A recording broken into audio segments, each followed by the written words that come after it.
Les 5 étapes par lesquelles va passer tout entrepreneur dans le milieu du bien-être, ou pas d'ailleurs, c'est ce qu'on va voir dans cet épisode. Bienvenue dans le podcast Minute Sacrée, le podcast qui t'aide à te créer une vie et un business prospère. Tout en ayant conscience que tes minutes sont sacrées. Nous sommes Noémie et Fabien, deux entrepreneurs depuis 2019 qui souhaitent répandre plus d'amour et de joie et de conscience. Dans ce podcast, on te parle de développement personnel, spiritualité, coaching, entrepreneuriat, relations. Bienvenue mon amour. Alors dans cet épisode, on va vraiment parler de tout ce que peut vivre un entrepreneur en termes de réussite, de haut et de bas. Et on s'est rendu compte que chacun, on va passer par 5 étapes bien précises. Mon amour, est-ce que tu peux nous les citer déjà? Et après, on va prendre une par une et on va rentrer dans les détails en donnant un conseil pour que toi qui nous écoutes, tu puisses bien vivre chacune de ces étapes. Première étape, c'est l'optimiste mal informé. Deuxième étape, pessimiste mal informé. Troisième étape, on est dans le creux de la vallée. Quatrième, là tu es optimiste informé. Et puis la cinquième et dernière étape, c'est là où tu atteins ton objectif, la phase d'accomplissement. Ok, donc la première étape, optimiste mal informé, à quoi ça correspond? Optimiste mal informé, c'est cette phase où tu rentres dans l'entrepreneuriat, t'es super optimiste, tu dis que ça va être facile, ça va être simple, t'as plein d'ambition dans cette phase-là. Et puis, tu déchantes rapidement parce que tu te rends compte de tout ce que tu dois réaliser. Et tu passes à la deuxième étape. Qui est l'étape pessimiste informé. Mais dans la première étape d'optimiste informé, ça en effet, ça pourrait être une optimiste personne... Optimiste mal informé, pardon. Ça pourrait être une personne qui était salariée, par exemple, qui se dit « j'en ai ras-le-bol de mon job, j'ai envie d'entreprendre » et elle est pleine d'excitation. Je pense que tu l'as vécu, en tout cas moi je l'ai vécu, c'est vraiment ce truc où t'as envie d'autre chose, tu crois qu'ailleurs c'est mieux et t'as envie de liberté et tu te dis la liberté c'est quand je vais entreprendre. Donc t'es vraiment en effet plein de joie, plein d'excitation, même s'il y a de la peur, c'est vraiment l'optimiste qui prend le pas. Tu l'as vécu toi? Ouais. Et en plus avec l'essor des réseaux sociaux, on va montrer juste la partie superficielle de l'iceberg. Donc c'est vrai que quand tu vois qu'il y a d'autres entrepreneurs qui réussissent, qui font des 100 000, des 10 000, des 200 000, des 1 million d'euros par mois, tu dis wow, moi aussi je veux faire ça. Du coup ça réveille ce côté ambitieux, optimiste à l'intérieur de toi. Et puis au moment où tu te lances, tu dis oh, en fait c'est bien plus compliqué que je le pensais. Et moi je l'ai vécu parce que j'ai fait beaucoup de business. Je fais d'abord du MLM. Donc le MLM on te chante la liberté, tu vas pouvoir gagner beaucoup d'argent, impacter, machin. Et puis quand je me suis lancé dedans, je me suis rendu compte que va falloir démarcher des personnes, va falloir faire des présentations, va falloir faire des événements, aller à des événements. Et du coup, ça m'a rapidement déchanté. Je suis passé sur la deuxième phase, dont on parlera plus tard. Ouais. Donc pour cette première phase, on n'a pas forcément de conseils à donner, à part si peut-être on a un qui me vient, c'est y aller, parce que oui, l'entrepreneuriat c'est génial, mais y aller en ayant conscience de l'effort. C'est-à-dire rester une personne optimiste parce que c'est énormément ça qui va aider dans l'entrepreneuriat, faut pas se mentir. Mais c'est aussi d'avoir conscience que comme dans un job salarié où on se lève le matin à tel horaire et on travaille pendant des heures et des heures jusqu'à notre pause, eh bien l'entrepreneuriat, il y a plus de liberté, mais il faut aussi travailler. C'est pas on va dans l'entrepreneuriat pour se dire comme ça j'aurai plus jamais à travailler de ma vie, je vais gagner de l'argent, je vais être libre et c'est super. Donc rester dans cet optimiste en ayant conscience que ça sera différent du salariat, mais il y aura toujours cet effort en fait, ce travail à fournir. Super, tu parles de ça, ça me fait penser à le jeu infini. Le business, c'est un jeu infini, il n'y a pas de fin en fait. Le but du business, c'est de pouvoir rester dans le business et de continuer à jouer. Et c'est vrai que quand on se lance dans l'entrepreneuriat, c'était ma vision, tu me diras si toi aussi, c'est on se dit à un moment donné, je vais pouvoir arrêter de travailler, ça va être tranquille, j'aurai besoin de rien faire. Alors que le but du business, c'est une fois que tu es dedans, tu dois juste continuer à t'amuser, continuer à jouer, continuer à faire les actions pour pouvoir avoir des résultats. Certes, ça devient différent parce que tu vas déléguer, tu vas avoir une équipe, mais le but du jeu, c'est de rester dans le business. Ouais, 100%. Pour moi, c'était pas vraiment ça. Je me disais pas qu'au bout d'un moment, j'allais plus travailler parce que vraiment, moi, quand j'ai commencé, j'étais optimiste, insouciante, sans attente. Donc, tu vois, c'est-à-dire que j'ai commencé l'entrepreneuriat en me disant que oui, je voulais être libre, mais j'avais aucune projection et j'avais vraiment conscience qu'il fallait que je travaille. Et au début, du coup, j'ai beaucoup travaillé, tu vois. Et donc, j'avais pas vraiment ce truc de me dire un jour, ça sera facile. Par contre, au début, c'est énormément d'enthousiasme, énormément d'optimisme justement, énormément de joie, on fait ce qu'on aime, les choses qu'on n'aime pas les faire, bah en fait on est ok avec ça parce qu'on se dit que bah c'est normal, tu vois, donc on a déjà cet état d'esprit de tu sors du salariat et du coup t'es vraiment content. Et du coup moi ce qui m'est arrivé après c'est au fur et à mesure avec l'habitude, tu perds cette joie et tu crois justement que parce que tu entreprends, tu dois faire que ce qui t'anime et du coup tu déchantes un peu dans le sens où tu te dis bah en fait ouais il y a certains mêmes côtés du salariat où je dois quand même faire des choses que j'aime pas, tu vois. Donc moi c'était plutôt ce truc de me dire au fur et à mesure j'ai perdu, tu vois, de la joie et de l'enthousiasme. Mais on y reviendra dans les prochaines étapes. Ouais. Deuxième phase, du coup, c'est le pessimiste informé. Donc quand tu arrives dans cette étape-là, tu te dis bon ben finalement je découvre tout ce que je dois faire et tu deviens un peu plus pessimiste, un peu plus négatif. Tu vois, tu te dis ah mince, je pensais pas qu'il y avait tout ça à faire. Exact. Comment tu l'as vécu toi cette phase? Bah c'était du stress, on se perd un peu dans cette phase-là en fait parce que on se rend compte que en plus de notre métier principal, il y a d'autres métiers qu'on doit apprendre, notamment bah, tout le côté entrepreneuriat. Donc, si on est entrepreneur en ligne, parce que là c'est vraiment le sujet, puis les personnes qui entreprennent en ligne auxquelles on s'adresse, eh bien, t'as le fait de faire de la communication, de faire de la création de contenu, le fait d'envoyer des mails peut-être, d'assurer de la présence en ligne. T'as plein de trucs à gérer en fait. T'as aussi ta comptabilité, tout ça tu le gérais pas du tout quand t'étais salarié en fait. Tu te levais le matin, boum, t'allais à ton travail, t'étais pas content, t'étais pas heureux, mais t'avais moins de responsabilités. Et donc, quand t'es dans la phase du pessimiste informé, eh bien là, tu te rends compte des responsabilités et tu te dis, est-ce que je les accepte? Est-ce que je suis capable de les gérer? Et est-ce que surtout, j'ai envie de les accepter avec tout le package? Comment toi tu l'as vécu cette phase de pessimiste?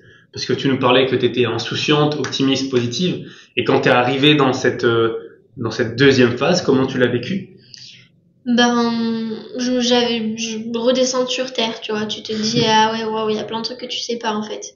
Et donc, je me suis fait accompagner, tu vois. Plutôt rapidement, ouais, plus ou moins rapidement, parce que comment je l'ai vécu, c'était, tu vois, trop de trucs à gérer, trop de trucs à savoir, j'avais l'impression de me sentir nulle, pas assez, que j'allais pas y arriver du coup, et au fond de moi, comme j'avais vraiment envie d'y arriver, et que j'avais coûte que coûte envie d'aider les gens, bah, je me suis dit, c'est quoi la solution, en fait? La solution, c'était d'apprendre et de me faire aider. Donc, je me suis fait accompagner. Ok, super. Ouais. Et toi? Comment tu l'as vécu cette phase du pessimiste informé? Donc dans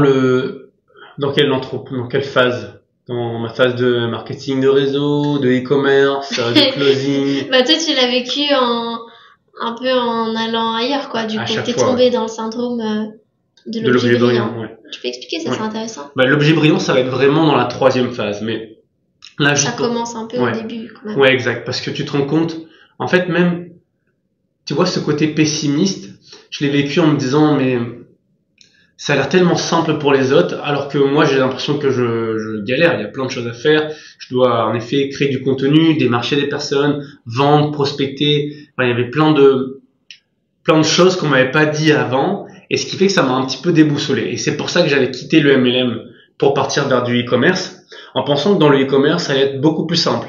C'est-à-dire que t'es face à ton PC, t'as pas de gens à parler, t'as juste à créer un site, créer des publicités Facebook, et ça va venir. Mais non, parce que une fois que tu lances tes publicités, t'as le service après-vente à gérer, t'as la gestion de tes colis à gérer, t'as les clients qui sont mécontents à gérer, t'as plein de choses après à gérer.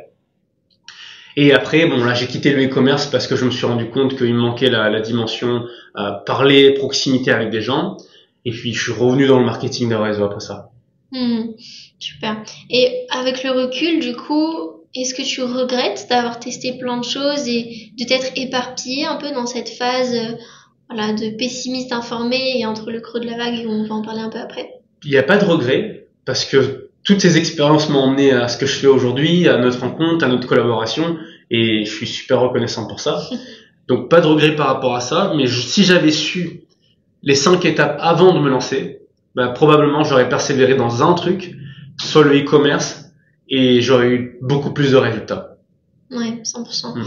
Oui, c'est ça, en fait. Là, le conseil qu'on peut donner pour les personnes qui sont dans cette phase de pessimiste informé, où vous vous rendez compte de tout ce qu'il y a à faire, c'est vraiment persévérer. Parce que vous êtes juste face à un peu le pied de la montagne, quoi. Vous êtes face au pied de la montagne, vous vous rendez compte de la montagne, alors qu'avant, vous saviez pas que la montagne, elle existait.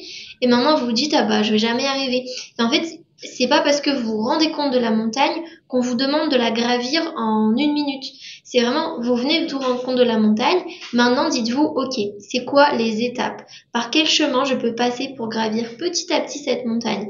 Donc, le conseil, c'est vraiment, faites-vous aider, informez-vous, formez-vous.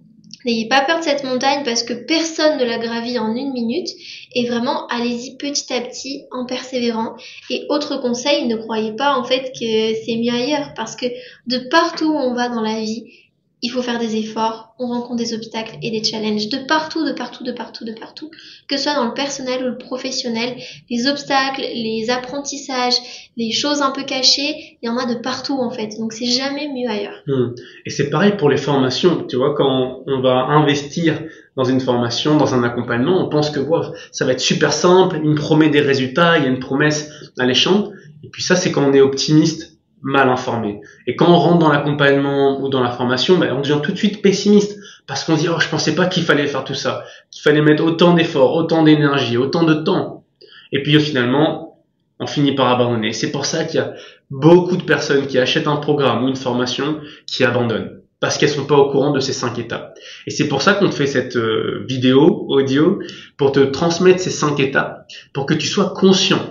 Parce que quand tu es conscient, c'est la première étape de tout changement. Tu peux après avancer dans ton aventure entrepreneuriale et être serein en te disant, bon ok, là je suis dans la phase pessimiste, et je vais continuer.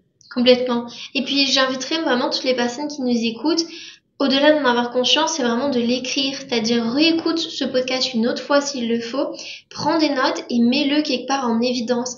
Parce que prendre conscience de quelque chose qui existe, c'est certes la première étape, mais après il faut l'intégrer. Il faut que ça fasse partie de toi, c'est-à-dire que quand tu vis la chose, tu te dis direct, ah oui, tiens, je suis dans cette étape-là. Donc il y a toujours la première étape, je découvre un concept, et la deuxième étape, c'est que j'intègre ce concept. Et pour que ce podcast t'aide vraiment dans ta vie entrepreneuriale, c'est vraiment que tu te poses. Pour le coup, il y a peu de podcasts où on te dit de le faire en mode exercice, mais là, c'est que tu te poses, que tu écrives et que tu notes en fait, et que tu te le mettes à un endroit, sur ton téléphone, sur ton bureau, quelque part, où tu vas en avoir conscience pour l'intégrer. Parce que même si tu l'as déjà entendu une fois avec nous ou que c'est la première fois, il y a forcément un moment où tu vas l'oublier. Puis tu vas vivre par exemple le creux de la vague, on va en parler dans quelques minutes, et tu vas te dire oh non je vais abandonner. Alors que si tu as fait ce travail d'intégration des concepts qu'on te donne ici, bah tu vas beaucoup moins abandonner. Voilà, ça c'est ma recommandation. Troisième étape de cette vallée de l'entrepreneur, c'est justement tu vas dans ce creux de la vallée. C'est là où 80% des entrepreneurs abandonnent. Et on l'a vu parce qu'on a accompagné des personnes qui souhaitaient développer une activité de coaching. Et dès qu'elles sont dans cette phase-là, elles abandonnent. Est-ce que tu veux partager ton expérience ou l'expérience des personnes qu'on a accompagnées peut-être? Ouais, bah en fait, je partagerai plutôt un conseil en même temps. C'est le pouvoir de la décision.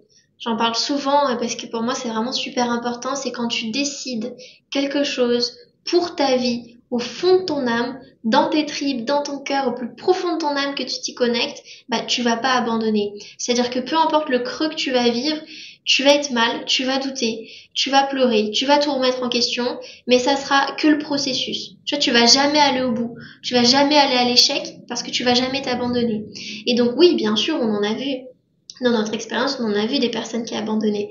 Pourquoi? Parce qu'elles n'avaient pas vraiment décidé. Elles étaient restées dans cette phase d'optimiste mal informée, à se dire « Oh, c'est super, je suis toute contente, je me lance dans un truc, la vie est belle et enfin, je ne veux plus jamais souffrir de ma vie, je ne veux plus jamais faire d'efforts de ma vie. » Et du coup, elles n'avaient pas décidé de vivre le truc jusqu'au fond. Tu vois, elles s'étaient pas vraiment engagées envers elles-mêmes. Tu sais, c'est comme dans une relation, t'as engagement et engagement. T'as la personne qui dit qu'elle s'engage, et puis t'as la personne qui, quand doit faire des actions concrètes, bah là, elle fuit. Ouais, parce que c'était pas vraiment engagée envers elle-même, elle avait pas vraiment pris la décision, tu vois. Bah, dans le business, c'est pareil.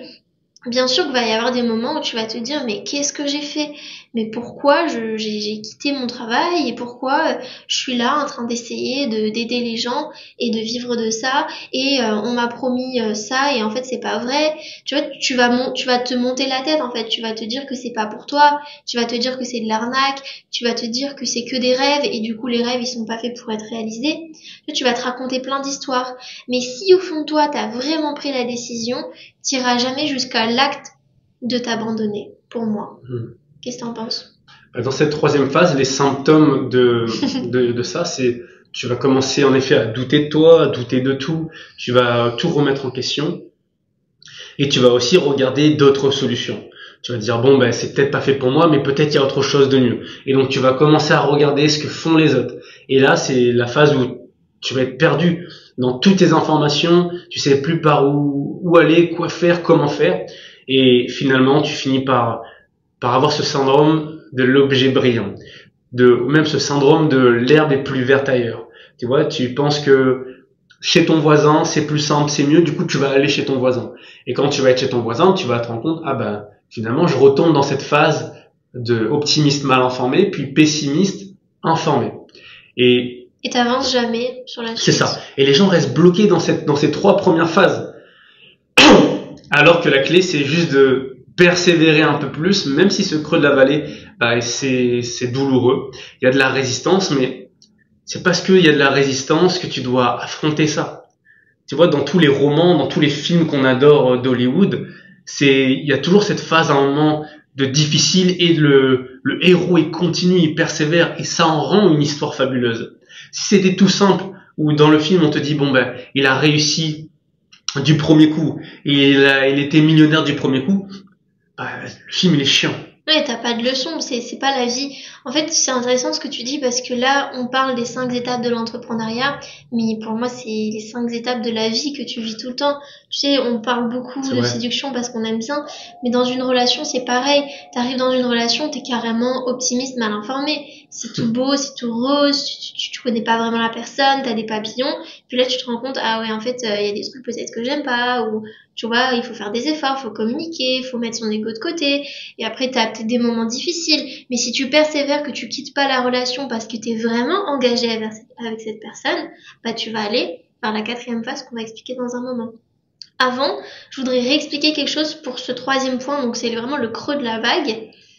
Eh bien, c'est que quand tu es dans ce creux de la vague et que tu décides d'abandonner, et donc que tu décides de succomber à l'objet brillant et à l'herbe est plus verte ailleurs, eh bien en fait, tu renvoies quelque chose à l'extérieur qui est vraiment pas crédible également.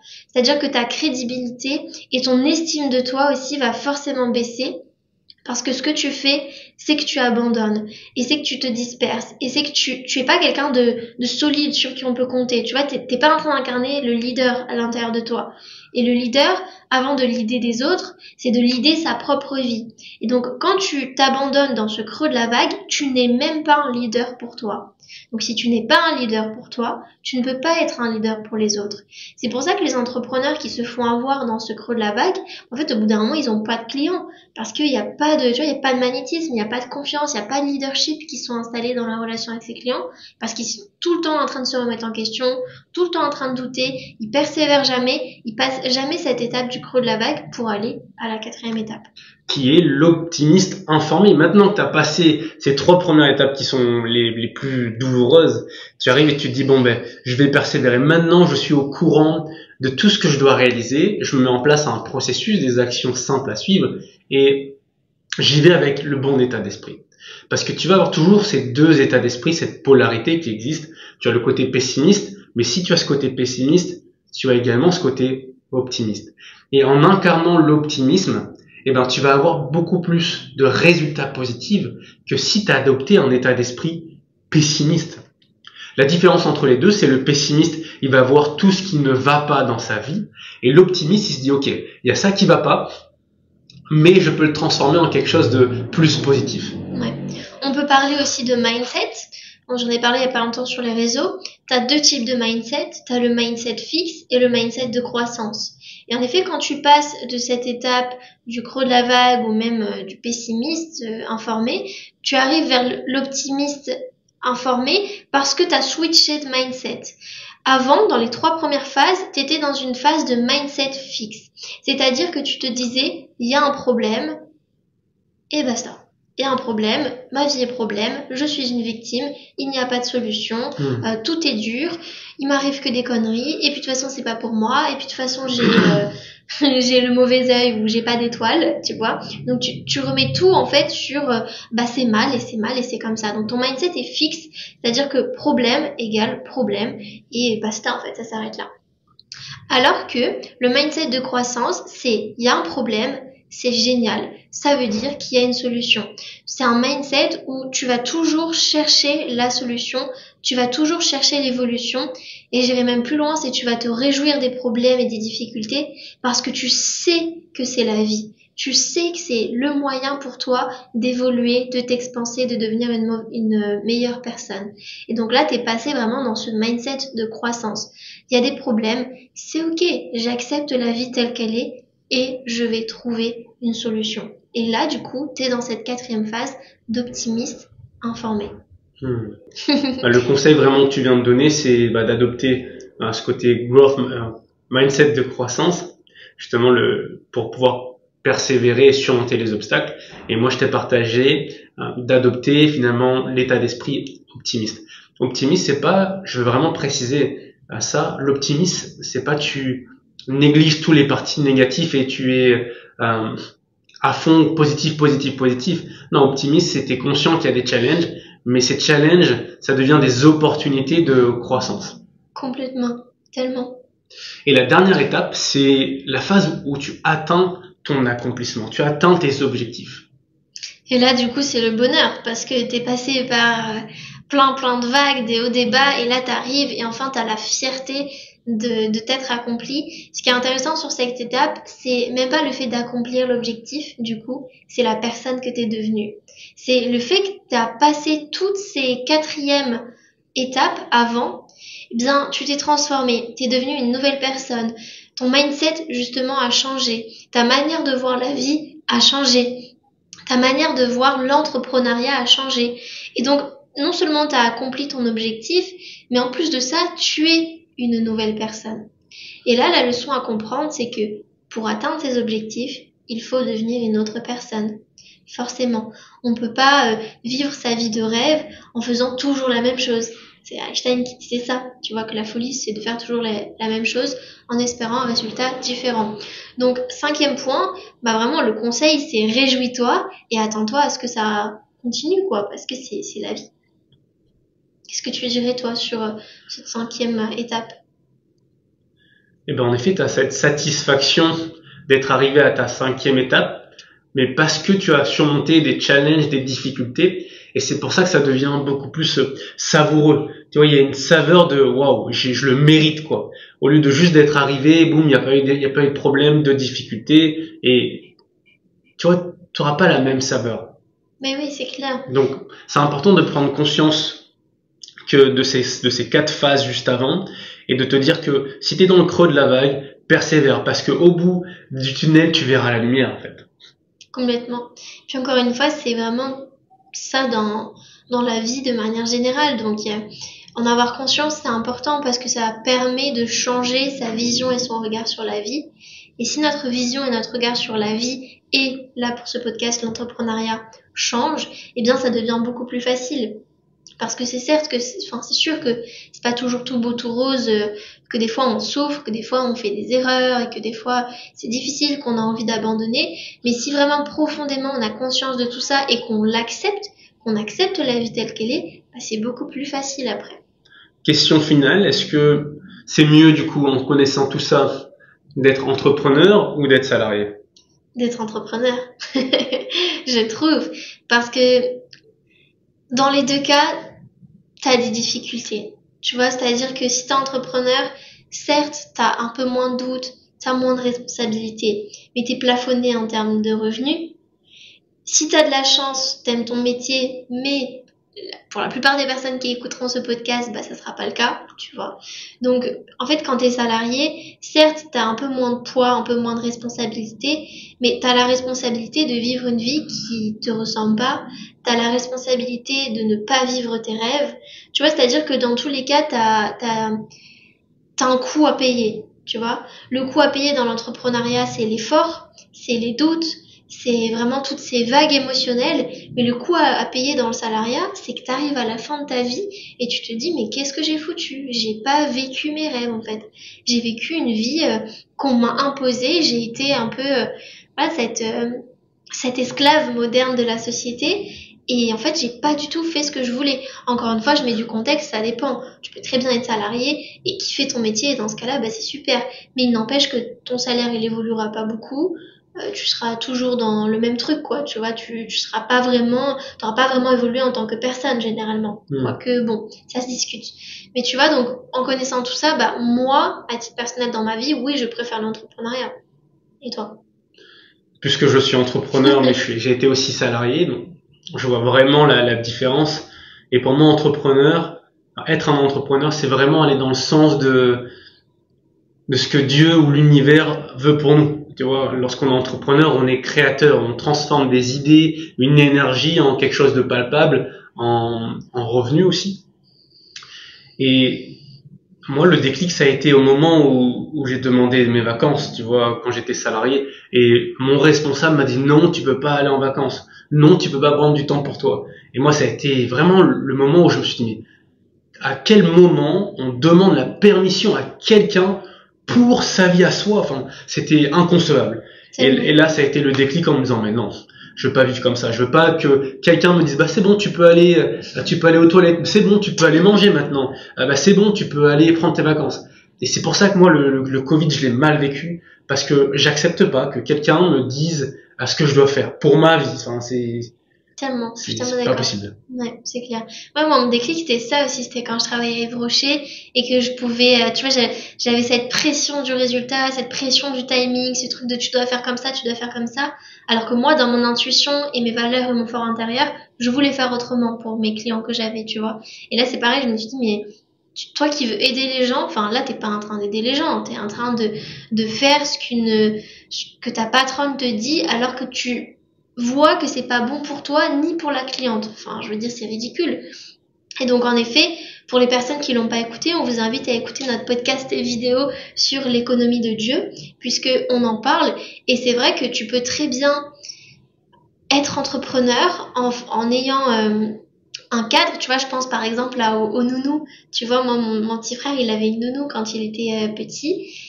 Et donc la nounou, bah, elle était entrepreneuse, mais elle travaillait chez elle, tu vois, et elle avait quand même cette prédictibilité et ce cadre, tu vois. Elle était un peu plafonnée en termes de revenus, mais c'est quand même elle qui faisait ses règles. Elle travaillait dans un truc qui lui plaisait, elle était passionnée par ça, elle avait un don avec les enfants, tu vois, elle leur faisait faire plein d'activités et tout.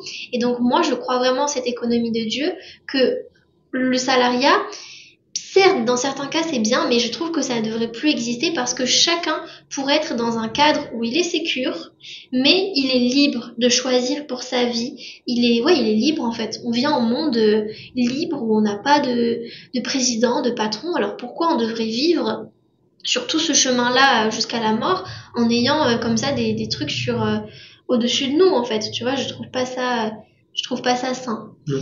Voilà. Je voulais rebondir quand même sur la nounou.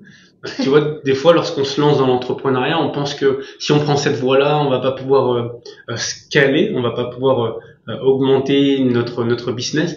Alors, si on prend juste ton exemple de nounou, certes, elle va être plafonnée en termes de temps, mais elle pourrait très bien ouvrir sa structure de nounou, accueillir plus d'enfants, elle pourrait former d'autres nounous pour se dégager du temps et avoir plus de personnes. En fait, tu vois, la nounou dont tu nous parles, ben, elle pourrait très bien scaler et faire plus de revenus si elle souhaitait. C'est son choix à elle, aujourd'hui, d'être dans cette structure, d'accueillir les gens chez Complètement. Mais tu sais, il y a des personnes qui nous écoutent qui n'ont pas forcément envie de gagner énormément d'argent et donc c'est pour ça qu'ils restent dans le salariat. Le seul truc, c'est que il y a des personnes qui restent dans le salariat parce que justement, voilà, elles aspirent pas forcément à gagner plus, elles sont bien, mais pour autant, il y a des trucs dans le système dans lequel elles sont qui leur bouffe la vie, tu vois. Et ça, je trouve que c'est dommage, tu vois. C'est là où je parle de liberté et c'est là où pour moi l'entrepreneuriat c'est le mieux. C'est que certes en termes de revenus tu peux aller faire tout ce que tu veux, mais surtout au-delà de l'argent, parce que c'est pas le seul but de la vie pour moi, eh bien tu peux être maître de comment tu vas faire les choses, de quand tu vas travailler. Moi de base c'est vraiment pas pour l'argent que j'ai quitté le salariat, c'était parce que ça m'indignait de ne pas pouvoir aider une personne comme je l'entendais, de ne pas pouvoir faire mes soins comme je le voulais, de ne pas pouvoir passer le temps que je voulais avec mes clientes parce que je devais faire du chiffre. Ça c'était plus fort que moi en fait, tu vois. Génial. Moi, ce qui m'a, comme je te dis, c'était ce côté, c'était ce déclic que j'ai eu lorsque je devais demander la permission, mais c'est également parce que j'ai vu ma mère qui est restée pendant 40 ans, je crois. 40 ans dans le même boulot. J'ai vu mon père qui a fait plus de 30 ans dans le même boulot. Et je les ai vus, ils étaient pas du tout épanouis, financièrement, professionnellement, enfin, il y avait rien qui allait. Même sentimentalement parlant, parce que souvent, ton travail, ça prend énormément de temps, et donc, si t'es pas heureux dans ton travail, tu ramènes toutes ces galères-là dans ton foyer, et du coup, c'est la cata après. C'est clair, donc en visionnant ce modèle de mes parents, je me suis dit non. En fait, quelque part, j'avais déjà cette graine qui est, il doit avoir un chemin où on peut être plus épanoui. C'est pas le seul chemin à prendre. Super. Eh bien, t'as un dernier conseil ou une dernière chose à dire, mon amour, sur cette vallée de l'entrepreneur, ces 5 étapes? Ouais. Le fait qu'on te partage ces 5 étapes, ça va vraiment t'aider à traverser ces 5 étapes de manière beaucoup plus fluide. Parce que tu le veuilles ou non, tu vas traverser ces 5 phases. Donc, maintenant que tu es au courant, tu vas pouvoir les traverser avec joie. Et puis, dis-toi que ça ne se termine jamais, en fait, ces 5 phases. Une fois que tu as atteint ton accomplissement, ton objectif, tu vas te mettre sûrement d'autres objectifs pour continuer d'avancer. Et puis tu vas aller, bon, je vais y arriver, je suis capable. Ah ben non, finalement je doute de ne pas être capable. Ah, finalement mon objectif était trop élevé. Et puis, je vais persévérer. Ah, j'ai atteint mon objectif. Tu vois, ça se termine jamais. Parce que le but du business et de la vie et des relations, c'est de continuer à jouer. Et il y a autre chose aussi qui est important, c'est que comme c'est une boucle qui se répète, parfois on a l'impression de s'épuiser parce qu'on monte, on descend, on monte, on descend, on monte et on descend. Et tu sais, t'as l'impression que c'est de la torture un peu, t'as l'impression que, punaise, tu t'essouffles. Et en fait, ce qu'il faut voir, c'est que quand tu dézoomes dans ta vie, quand tu te mets, tu vois, dans cette métacognition de toi-même, quand tu te mets au-dessus de toi-même, tu vois qu'en fait, cette boucle, elle se répète cercle, mais tu fais que monter. Si tu dézoomes, tu vois une pente vraiment ascendante. Pour ceux qui ont la vidéo, c'est vraiment une pente qui évolue. Donc certes, tu as des hauts et des bas comme ça, et toi, quand t'es dedans, t'as l'impression que tu montes, tu descends, tu montes, tu descends, et que t'évolues jamais vraiment, sauf que tu montes, tu descends en évoluant. C'est-à-dire que tes bas vont être un peu moins bas, tes hauts beaucoup plus hauts, et ça va toujours bouger comme ça en fait. Donc tu évolues tout le temps constamment, tout le temps tu progresses. Mais dans ta progression, il y a des chutes en fait. Voilà, c'est comme ça qu'il faut voir les choses. Et puis sur ce chemin, à chaque fois, tu deviens une meilleure personne. Bah oui. Et c'est le but également de la vie, c'est que tu puisses évoluer en tant que personne, à cheminer et éveiller ton niveau de conscience pour aller aider encore plus de monde si tu es entrepreneur dans le milieu du bien-être. Et pour terminer ce podcast, on t'invite à rejoindre la communauté QG des entrepreneurs du bien-être. Ce QG, c'est gratuit, c'est une communauté bienveillante, positive. On a envie de rassembler tous les bâtisseurs du nouveau monde de demain, parce que le but, c'est qu'ensemble, on puisse se motiver, s'inspirer, pour qu'on puisse avoir plus d'énergie, de motivation pour aller aider encore plus de monde. Donc, rejoins le QG, c'est gratuit, et puis à l'intérieur, tu auras plein de cadeaux pour pouvoir évoluer avec nous. Le QG, c'est vraiment pour toutes les personnes qui sont déjà entrepreneurs du bien-être ou les personnes qui aspirent à l'être, qui sont passionnées par tout ça et qui sont vraiment curieuses, qui ont envie de sortir de leur zone de confort et de potentiellement devenir entrepreneurs dans le bien-être. Et donc à l'intérieur, en effet, vous allez avoir des classrooms avec des formations. Enfin voilà, si vous êtes curieux, allez voir parce qu'il y a vraiment énormément de valeurs gratuites. Et vous allez avoir aussi des lives toutes les semaines où ça sera pas obligatoire, mais vous pourrez venir vous connecter, parler avec nous. Il y a plein de choses qui sont proposées. Vous pouvez créer du lien avec les autres entrepreneurs. Enfin, c'est vraiment l'espace qu'on a voulu créer pour rassembler toutes les personnes qui veulent bâtir un monde meilleur, comme tu as dit, mon amour. Sur ce, souviens-toi que tu es un être multidimensionnelle que tu peux être, faire et avoir tout ce que tu désires profondément. Et on se voit la semaine prochaine.